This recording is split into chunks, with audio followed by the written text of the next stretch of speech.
May God bless you guys, like whoever you are, wherever you're at.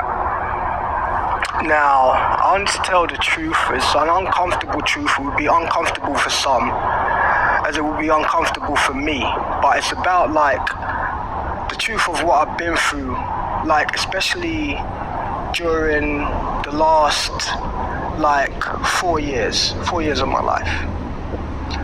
So when I met my son's mother, my last son's mother, it was like 2016. I just got out of prison, you know, after getting my life straight, having heartache time and time again with my first son's mother and with my second son's mother, who resides in England, my second oldest son.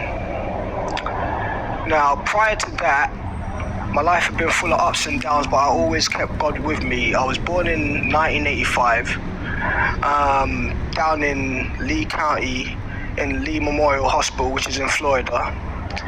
At the time, the guy who I thought was a father to me was at the military. He was in the military, and you know, my mum and him had gone through a very, very bad time because of, you know, differences between her family and how she was raised in his family. Now, his family was younger than my mum's family. My mum's family were very well educated. They were Jamaicans. They were like Windrush babies, where my granddad, he was one of 11 in Jamaica. His name was Rennie Still. He was a stonemason, original stonemason. He was also like a mason, a real mason. Now, he basically was an architect. Sorry guys, I'm recording this outside. Clearly there's disturbances. Brothers and sisters out from Jamaica in like the late, it was probably like, man, it could have been like just after World War II. Alright? And like he got married when he was a teenager to my grandma, who was named a Clark. She was Clark. Her name was Talis Lavina Clark. You know, two families from Jamaica, Clarks and Stills. That's on my mother's side. Now, they were very well-to-do people. His dad was a very, very well-to-do person, and my grandma's dad and mum were very, very well-to-do people. They were coolies, Chinese mixed with like Indian, like proper Indians. Anyway, like they must have migrated and like got married and all of that, and they ended up going to England, living out in England when they had their kid, my first uncle, Uncle Harvey, and my Uncle Delroy. They had like 7 kids. My mum was one of 7. She had 3 brothers and 4 sisters, I do believe. Now, prior to this, they were just living their lives, doing their things, but then they come to America after having their kids in England, my mum included. My mum was born in England, but to Jamaican parents. They come to America after my mum had been, you know, molested at a young age, raped, had to have a baby, because back then, my mum got raped at 13, had to have a baby by one of the tenants that was staying in my granddad's house. He had a really massive house. And, you know, they all basically knew who the tenant was, knew who he was too. It was some older, way older guy. And he was a Jamaican light-skinned guy. His name was Erdy.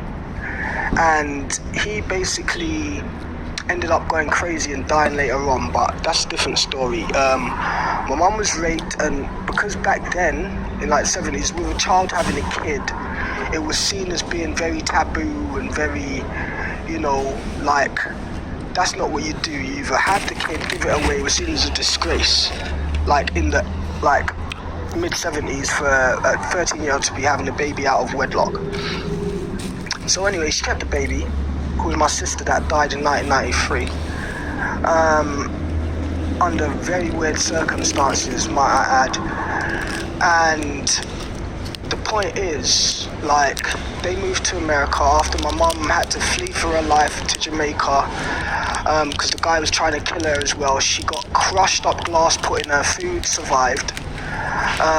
Then they came to America. My granddad was doing a lot of work around the world, architect work, building and all of that as well. And he came to America. He had about 4 or 5 different trades. He could sew, do all types of stuff. And they came to America in the 70s. I think it was the late 70s. And my mum met my dad, right? And at the time, well, from what I gathered, he was told that my mum's daughter, Serena, was the youngest sibling in the family, the youngest of my mum's sisters. Now, anyway, things didn't go on because it turned out at the time, who they say my dad is, Charles Bob Jernigan Jr., was a nasty piece of slime. He was a dirtbag. He was in the army and, you know, doing stuff, but he was doing other stuff too, like cooking stuff, smoking crack, hanging out, doing all types of bad stuff. And he ended up basically getting dishonorably discharged from the army. Now, my mom, because he used to kind of like be smoking crack, doing stuff, going AWOL, being abusive and stuff like that, she basically got into a fight with him one time. He tried to put hands on her. She burnt him in his face with an iron. Her family thought she was crazy. Like, my mum's family was like, not she was crazy, but they was like, this man is like not good for you, like his family are treating you like shit, and his family thought my mum was crazy. They're like, oh, she's a crazy bitch, all of this all the time. And basically not knowing that she was raped and molested as a youth, and that she had been touched up from she was real young as well. And the wickedest part is, like, so the family's all hating on her. I had an uncle that died on my dad's side called George Lucas. Now, everyone in the family says I resemble him, all types of stuff, but he was a bit taller than me. And, like, I got let in a little secret with my mum, basically, that my mum told me a little while ago.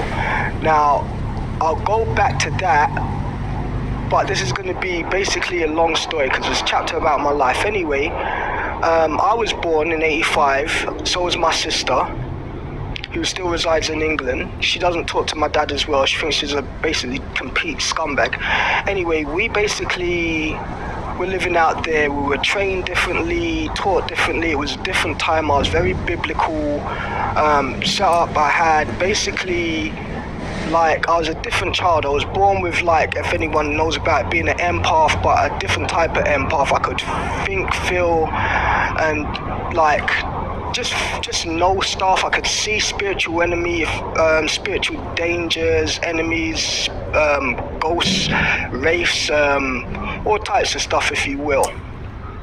And I actually saw, one of the first times my whole family learned about my abilities is when I saw my granddad being taken up by, like, 2 spiritual light beings, touched him on his shoulder. He died at home in front of his whole family, in front of me and all of them, after we moved to England. Now, we moved to England because, like I said, my mum and my dad weren't getting on. My granddad, my mum's dad, ended up having to chase my dad around because he tried to steal me and my sister off her and say she was crazy. They ended up, basically, my granddad had to chase him around Georgia with an axe, and there's axes on the pavement down in Atlanta to this day, right outside of Mason Hall, where I used to walk by a couple months ago. And anyway, he chased him around, was like, give me back my my daughter's children or I'm gonna kill you. And they ended up getting the kids back. And they went to England with me and my sister. This was like in like 89. And then, like, after that, I had a pretty good life as a kid growing up. I was very curious. Even though I could, like, see and sense stuff, at first I was very withdrawn as a child because we were so smart, taught very well, and I had, like, certain spiritual gifts. Children used to pick on me, and plus I was very, very, very intelligent, had a very, very high IQ. we used to learn how to read off dictionaries. My granddad taught me from I was 3-year-old to read with a dictionary placed by like any book of paper. He was told that he had testicular cancer when he was leaving in '89 as well.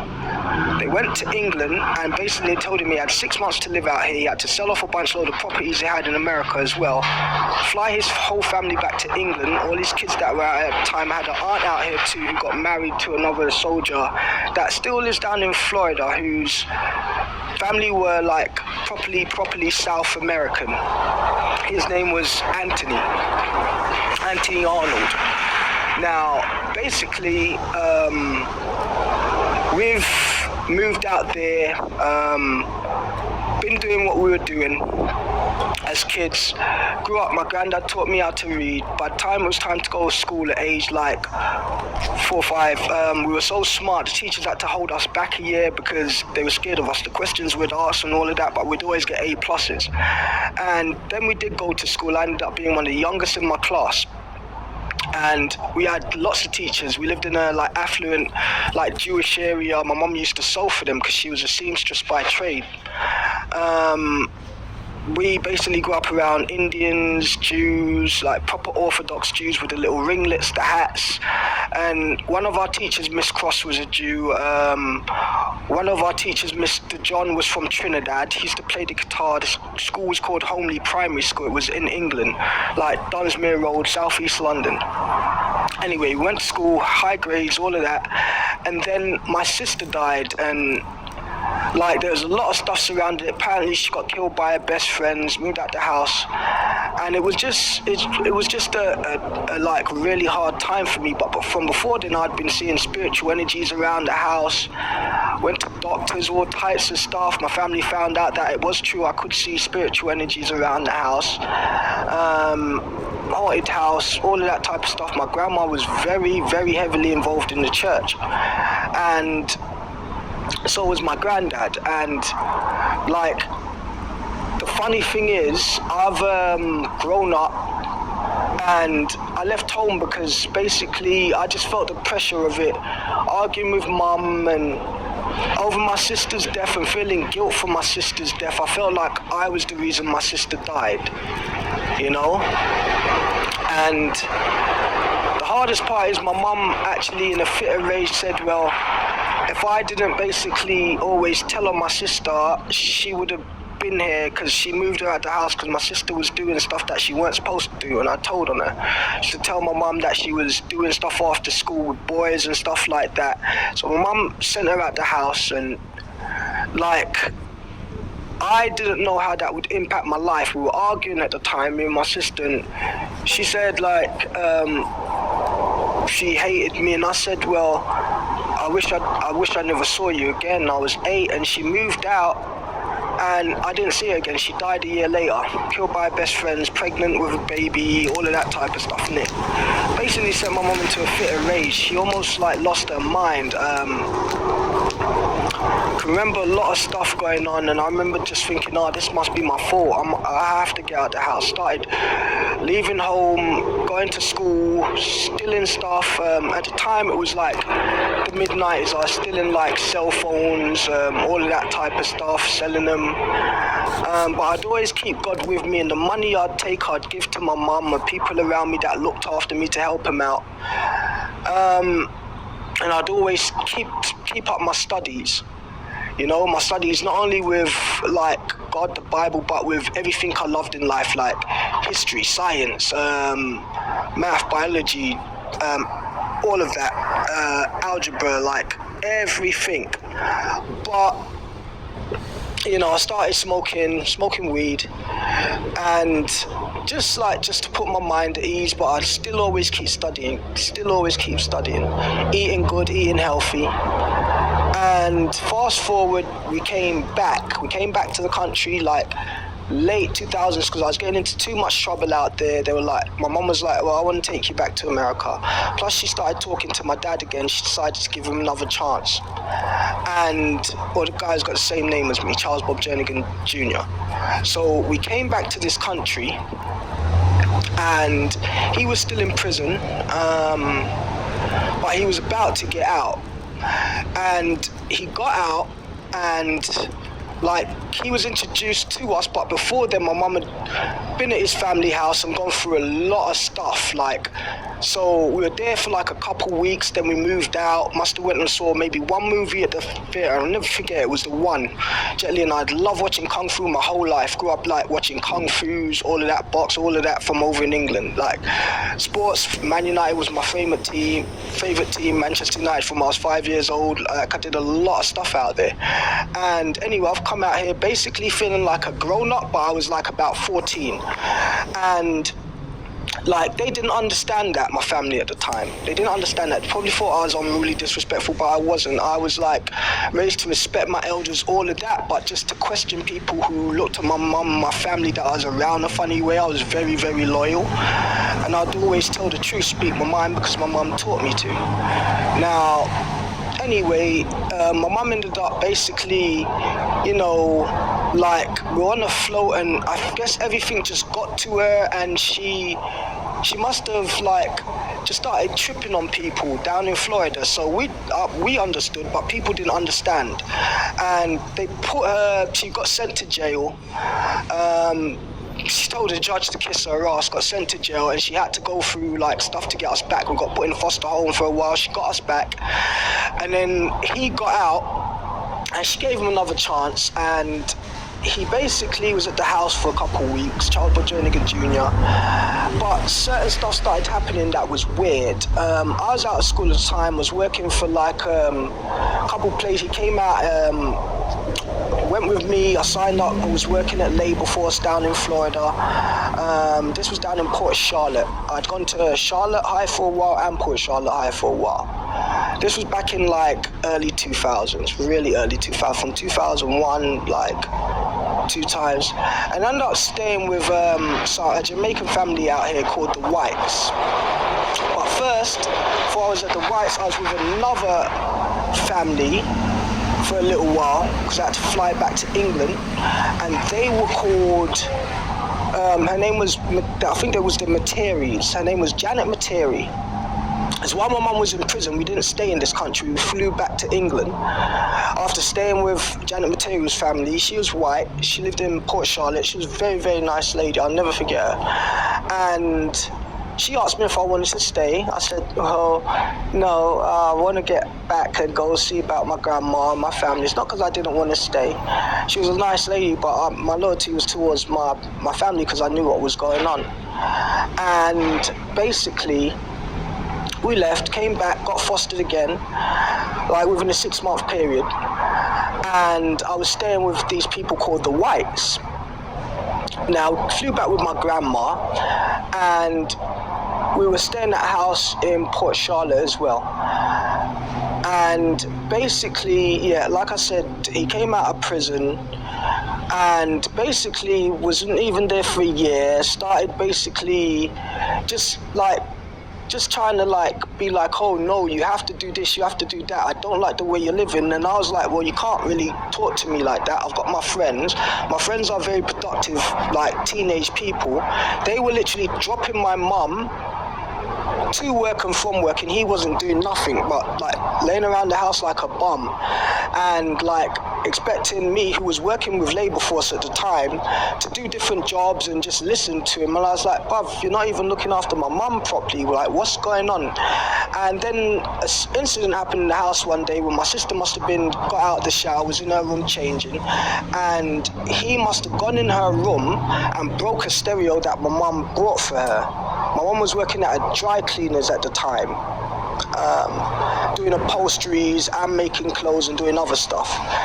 Now, basically, like, long story short, we got into a fight, and he must have tried to get me in a chokehold and tried to make me black out. I picked up his legs and rammed him into a wardrobe. We fell through the wardrobe. He let go of me. He was laying on the floor. I got my metal baseball bat, and I was gonna basically give him a good crack and probably hit him with it. And he ran out of the house and got into a car, a Ford that he had, a white Ford at the time. And he drove off saying, "You're crazy, you're crazy."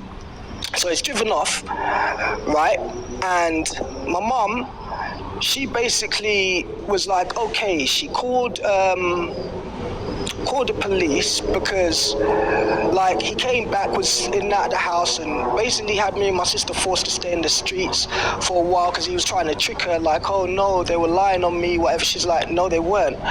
And she wanted to see for herself. She told us that. And basically he broke into her workplace after that incident when I did that with the bat, and he basically not only did he break into her workplace, but he stole a bunch load of her money from her boss's workplace and went on a crack binge, got cut, left blood all over the place. So he got charged and arrested, and my mum vowed from that day never to trust him again, right? And we ended up moving up to Atlanta a little while after, and I started attending AIU in Buckhead. School's not there now, but I'm sure they have records. Me and my sister was going, so was my friend at the time. And then I went back to England for a bit, and then I ended up in California. Now, after this, I went to California, was planning to do music because I've been doing music from like the late 90s, before I even came out here, and I was getting better and progressively better, making friends, getting better at it all along the way. And basically, I started taking it seriously, started doing music and doing other stuff too, and times were changing, a lot of stuff had gone on. I was rapping about stuff before it happened, like in 98, I must have wrote a line saying they've got the satellites in space, invading your space, they could watch you, don't even know your chip for a trace. And I recorded it in 2000, like about early 2000, before I even came on one of my cousin's computers. Still got probably the thing to this day, the recording. And anyway, come out, I was doing music like a lot.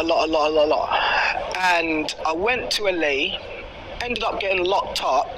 I had a job at Target out there, but unfortunately, like, I had basically been like, man, bills were coming in and started getting despaired, and I started robbing students, which I shouldn't have been doing. And not like at gunpoint or nothing, but breaking into their house, breaking in, you know, like take stuff, selling it, and like I got locked up. And that was the first time I got locked up, and my faith kept me strong. You know, I didn't have no family out here with me, was just, you know, just trying to better myself and soul search, find out why I felt so angry inside, but why I felt so strong in my faith. And it was because my sister died. I'd never put that to peace, to rest, until I had a paranormal experience where my sister came to me. I was thrown in the hole for fighting in LA, and my sister came to me and was like, well, it's not your fault and all of that, and you know, we know what's going on, and you just gotta keep up who you are. Don't let like what's going on in your life bring you down, because you know how special you are. And that just brought a tear to my eye and made me cry, because I know she was actually, my sister that died was like 6 months pregnant at the time, and that's why my mum kind of wigged out. She was about to be a grandma and she didn't even know. And you know, I felt bad but good at the same time. It empowered me. I started uplifting people around me. Did a talent show before I left LA prison where I was talking about some very serious issues between cops and people, and they loved it. I got a standing applause from all the prisoners, all the guards and everything. Anyway, got let out, was on probation. Was told there's only 5% chance I'd get off probation successfully, and I got off chance successfully. My probation officer was a lovely woman.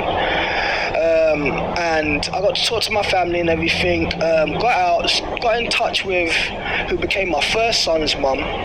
He used to go to school in Atlanta. She still lived out there, and you know, we started talking. She flew out, I flew out, we got engaged, and we started making plans for the future.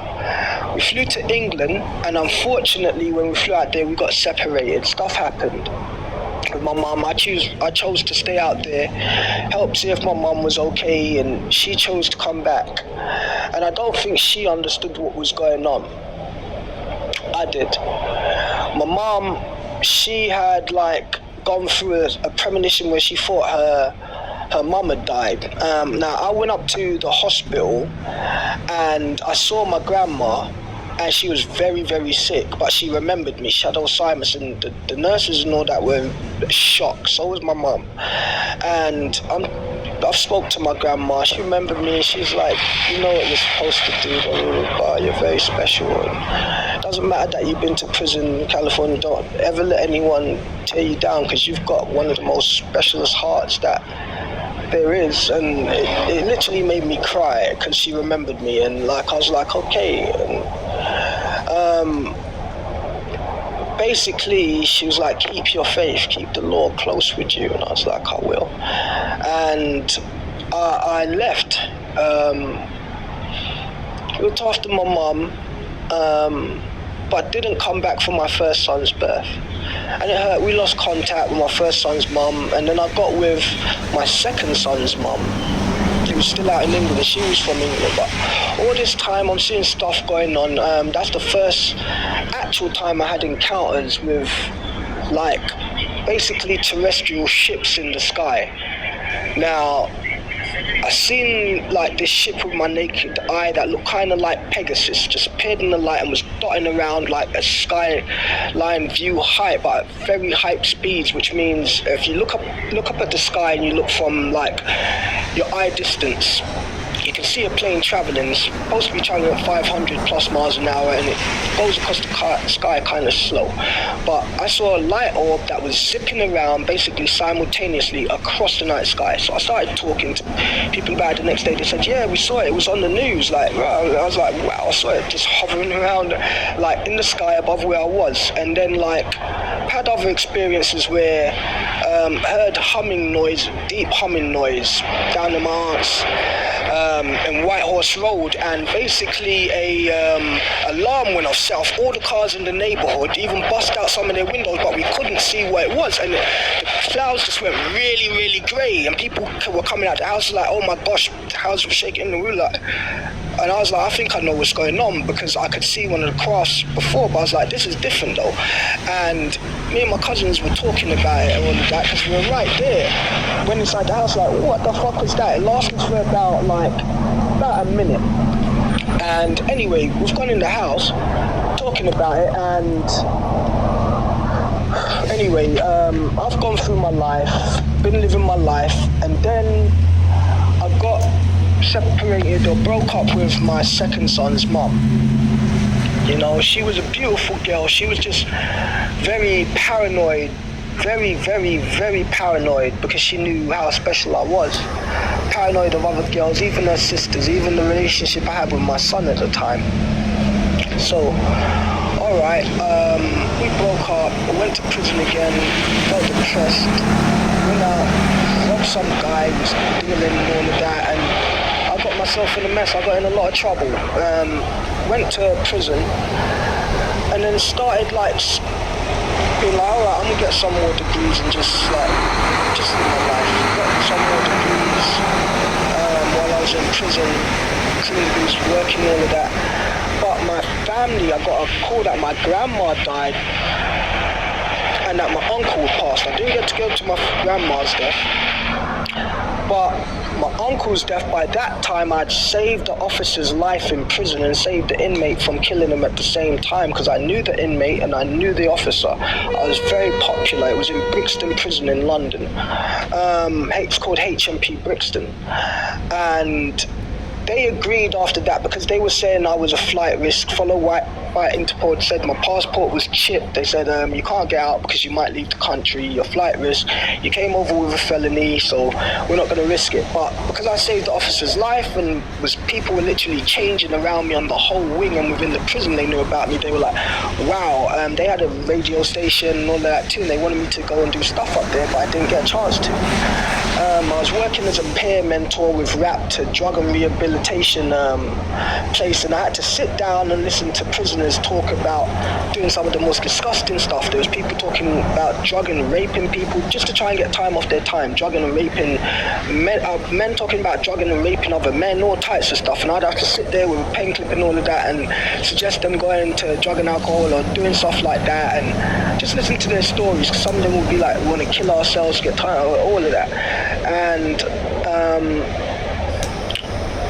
we ended up putting together a rap group. I was working with them and basically cleaning, doing all that at the same time. Because I saved this officer's life, they literally let me out of prison, but they were trying to say while I was in prison that I had mental health issues, which I did not have while I was out here. So I was like, okay.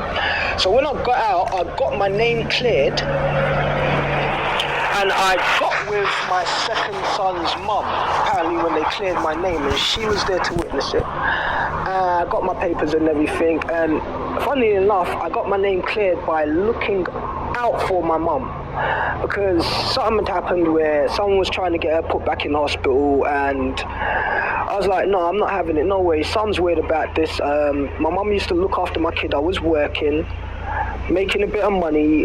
This was the beginning stages of being with my son's mum. She just about had found out I did music, because we got together in 2017, but I didn't tell her right away.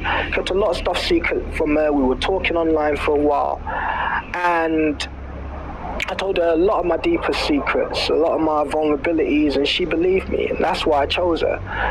And not only did she believe me, but we had talked for a long time, and I was like, do you know what?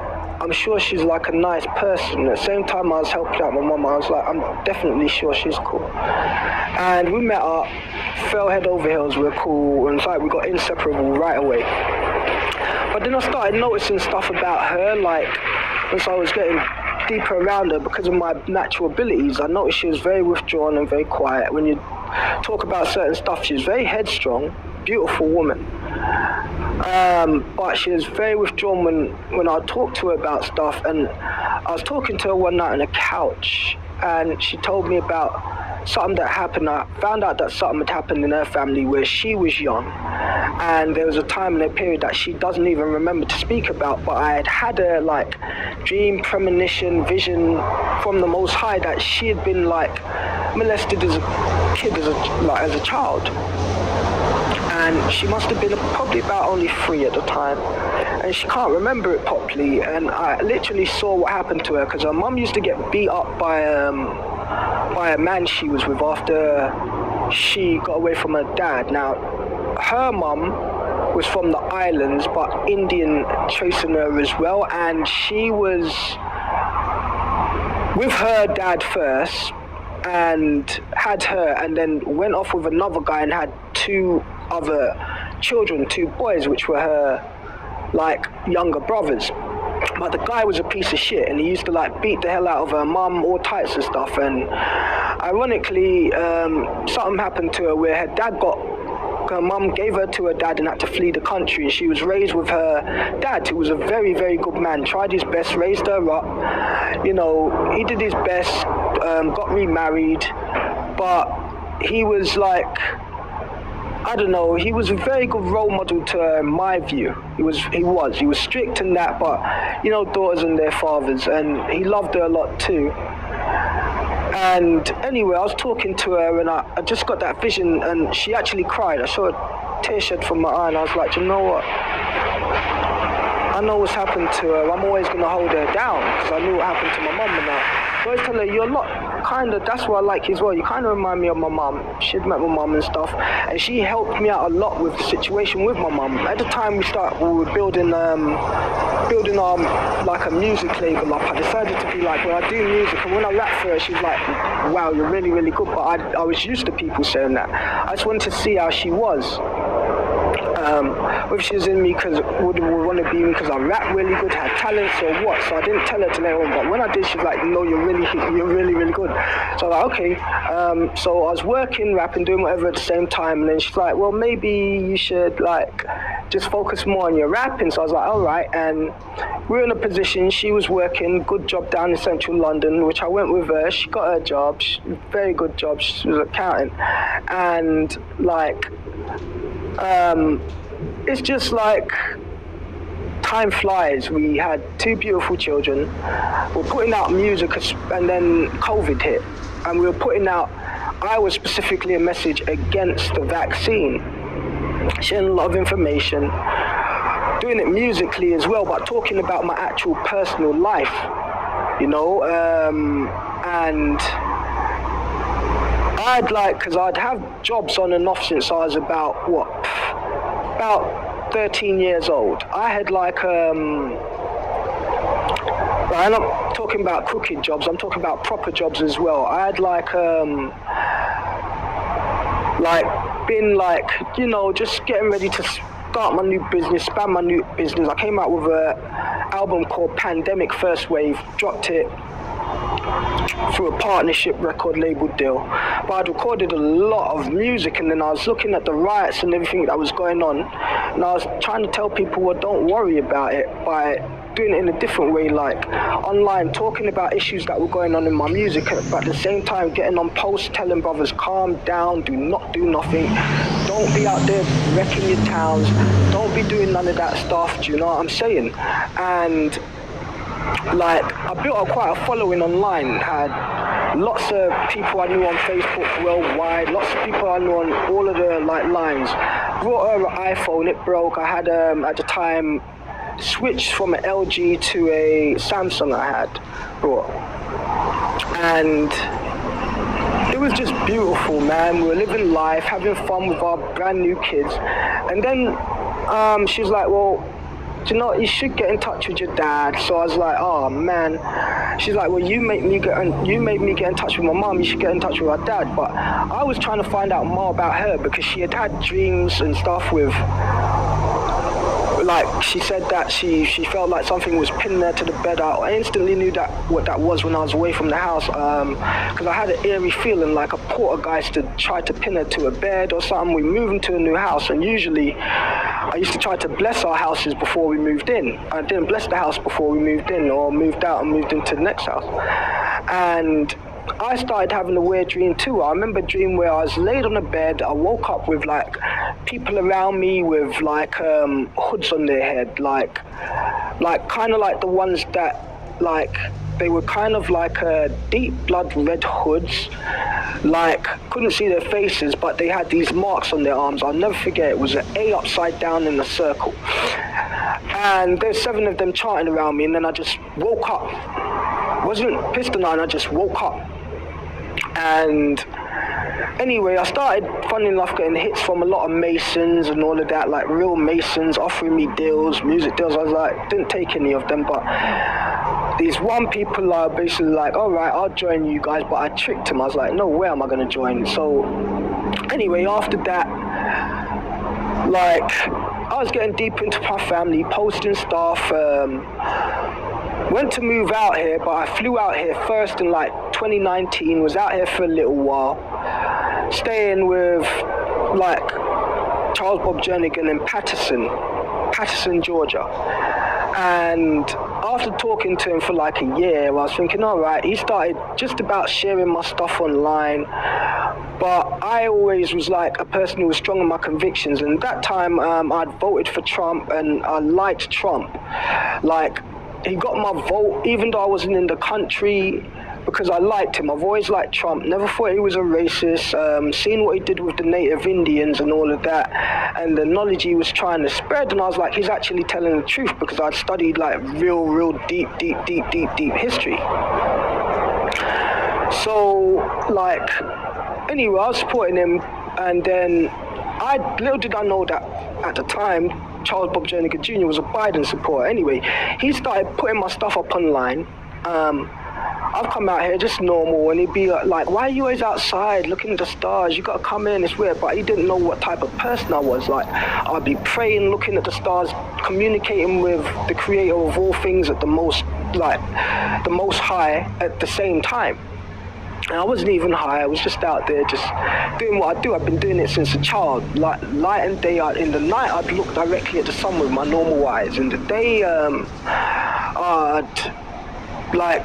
look at the sun and just be a gaze. Sorry if I'm stumbling a bit, I'm tired, but just looking at the sun, praying, and at night I'd do the same with the stars and at the moon, and just wondering about the moon and how the Bible says there's a firmament, and that it was set straight, and just get into the knowledge of stuff, because I really like to used to test stuff as kids. We had to in school, lasers, positioning, all types of stuff.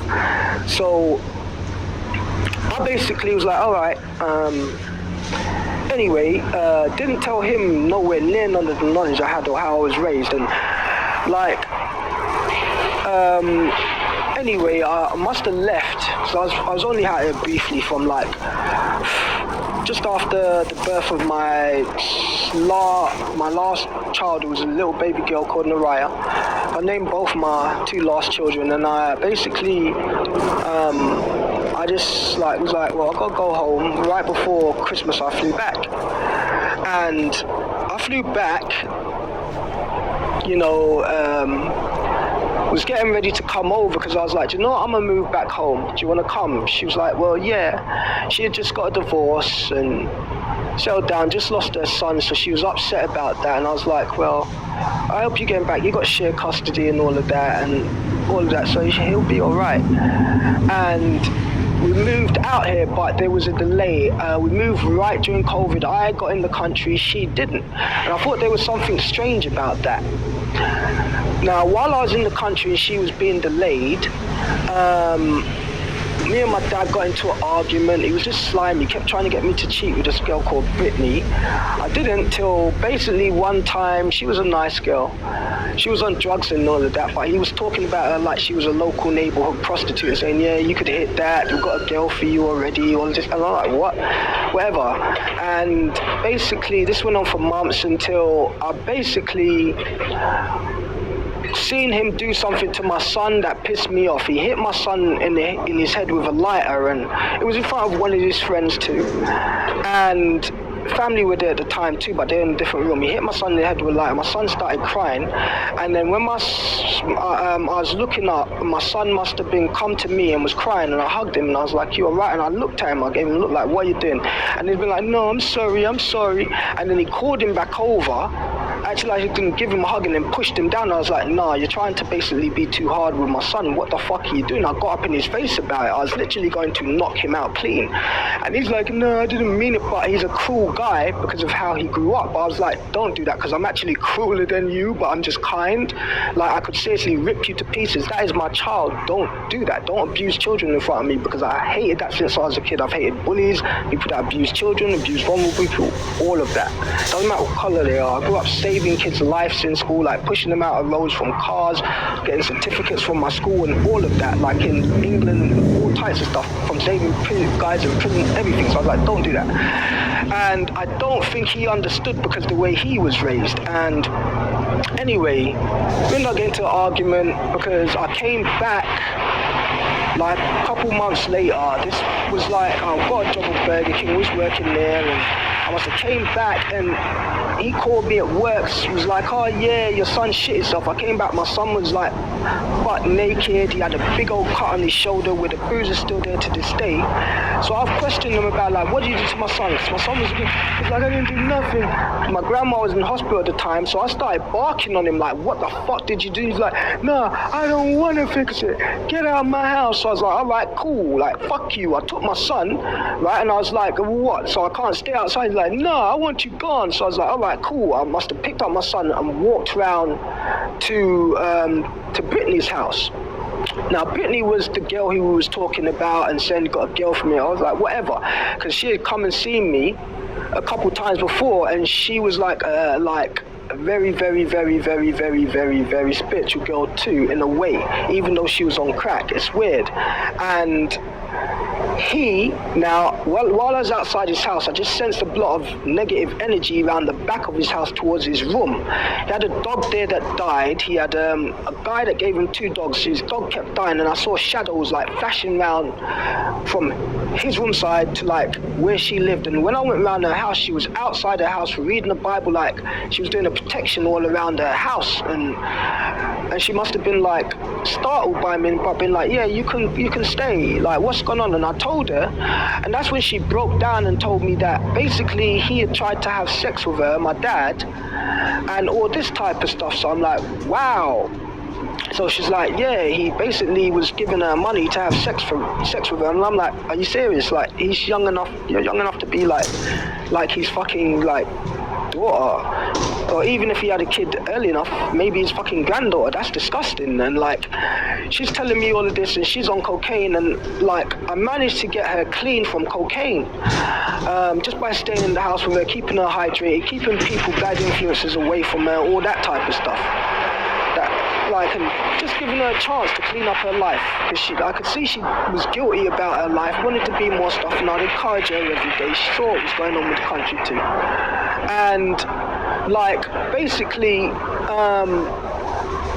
because I busted my dad, I was talking like, I must have called up my dad and been like, I know why you're doing what you're doing. Look, you didn't have to do that to me. If it was because you were sleeping with Brittany and all of this stuff, because I started noticing, like, I had filed for tax returns for years, and he was withholding them. I started talking to Brittany, like, well, if you knew that, like him, like, if you knew you was doing what you was doing, you've got a beautiful wife, why are you doing that? Like, and I must have been like, I'm not going to tell you why, and then I got a message on the phone, like, this is his wife, like, I know what your dad's been doing. She must have took his phone, because he must have been by her, and when he's by her, he likes to try to keep his phone, but take her phone and be looking on it, and she must have took his phone because it was pinging off the hill.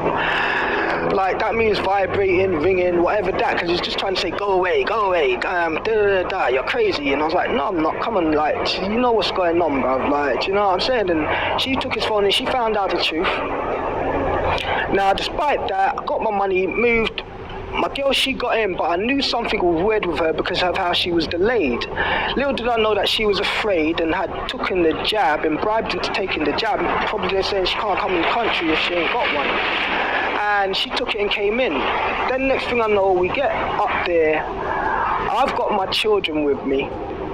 And apparently my son's mum out here got in contact with me in the meantime, and she was going through stuff with her boyfriend, my first son's mum, or not her boyfriend, her husband, and like, she like gave me an opportunity to meet my first son for the first time. I did. He was autistic, beautiful kid, but he was very, very, very badly underweight, and she had cancer, so I didn't blame her. She had to keep going for like surgeries and all of that. I blamed basically her partner, because he was blaming it on lockdown and all of this, but I was like, no, you're supposed to be looking after him with his mum not there. And why I blamed it on her partner was because he had a very healthy appetite with me and was putting on a lot of weight. I was teaching him how to do stuff, read a bit while he's out of school, had pictures up with him and my kids. But anyway, my son's mum got in, and we were staying there, and I started noticing, I got a job working at for a reputable company, and I hurt myself at work seriously. So I was like, oh man, I can't work. My rent was going up. I was applying to places, not getting given the help. She was applying to places, not getting given the help. They was just like, keep telling me, we're getting denied. And she was very, very scared. So I'm thinking, all right, we were walking out one day around December last year, and she got a job. And I was like, very, very happy for her. And after she got the job, we basically went home, and then I started noticing a month after she got the job, you know, certain stuff in her behavior was weird. She's just acting a bit different. And then I find out that, like, you know, she had basically cheated on me, and I was very upset about it. But what made it worse was I knew something was definitely up. I knew that was not her.